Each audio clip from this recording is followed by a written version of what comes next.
Hey YouTube, this is Make Your Own Paints video part 2. I'm just going to add one thing that I didn't say as far as in the things what you need. Video is, might help, is a color wheel. I had this one from years ago from school.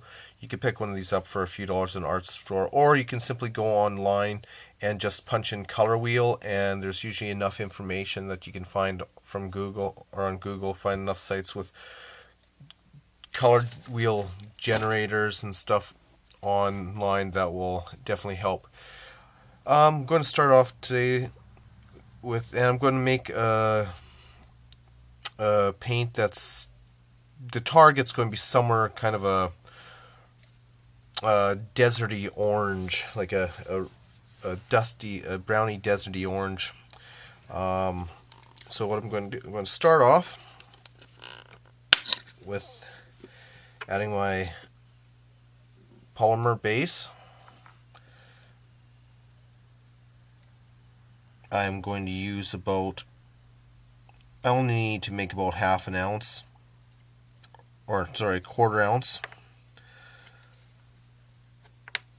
And so I take about a quarter ounce of polymer base, and I'm going to start off by making a yellow.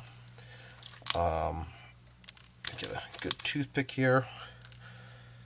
I'm going to take some yellow pigment. This stuff is kind of very gloppy. This is a kind of a yellow ochre. And take about maybe 6 drops and see what we get from that. Our 6 drops.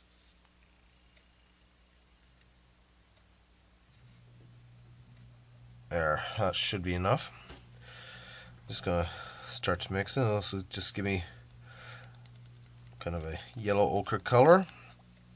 And then after that, I am going to add some red oxide, and that will then give me an orange that I will then brown out to get the color I want. So this in itself is will be a decent enough yellow. One thing you don't want to do is add way too much pigment, because then if you add too much pigment, your paint loses its quality and will not be very scratch and chip and flake resistant.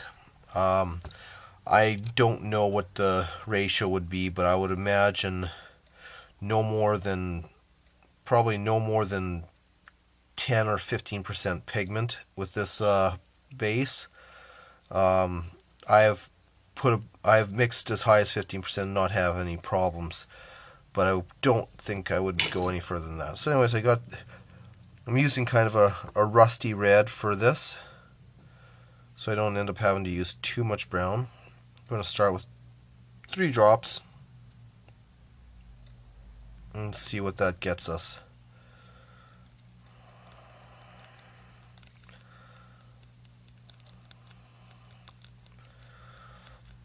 As you can see, it doesn't really take much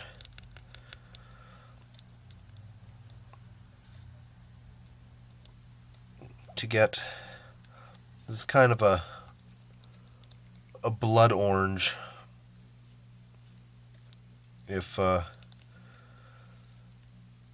were to give it a name, it's a bloody orange. It's not a bright or not a blazing orange. But it's definitely not, it's not pink, it's not yellow, it's not red. It's definitely got an orange quality to it.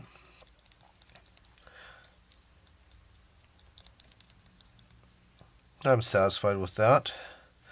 Kind of look around the side of your container. That's why I like using clear containers, so you can see if you've mixed everything up.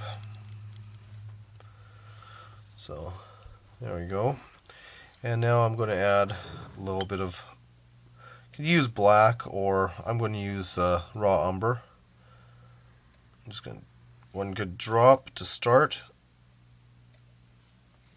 and see what that gets.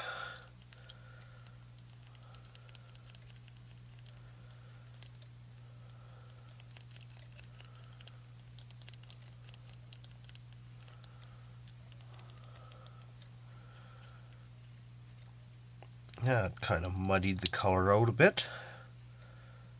Not quite what I'm after. That's the nice thing about doing this. You can play around and make a lot of different colors, and it doesn't really cost a lot of money. Just trying to replicate the color is going to be a difficult task unless you write down what you've done, and or just make sufficient quantity if you plan on doing a whole army of minis. Make a couple ounces. Alright, this is kind of where I want, kind of in the right tone, but not yellow enough. So I put a little too much red in, so I'm going to just counter that with more yellow.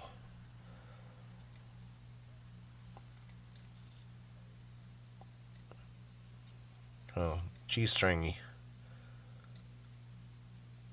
Good drop of that. Oops. I got a little bit of yellow in the brown. Not a big deal.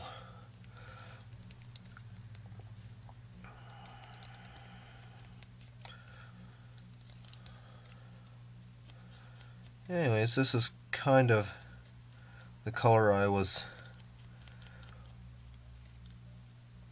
hoping for. Might play around with it a little bit, but that gives you an idea of how simple it is to make a paint. Now I'm just going to use this stuff straight. You can add some.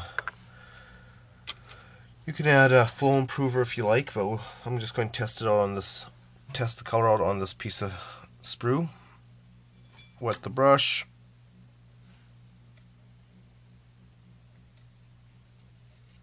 See, we're all used to layering, so first coat's going to be pretty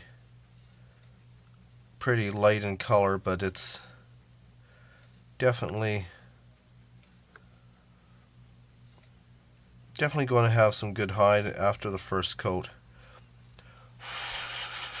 Let that dry a little. You could also try without too much water on the brush and see what you get, but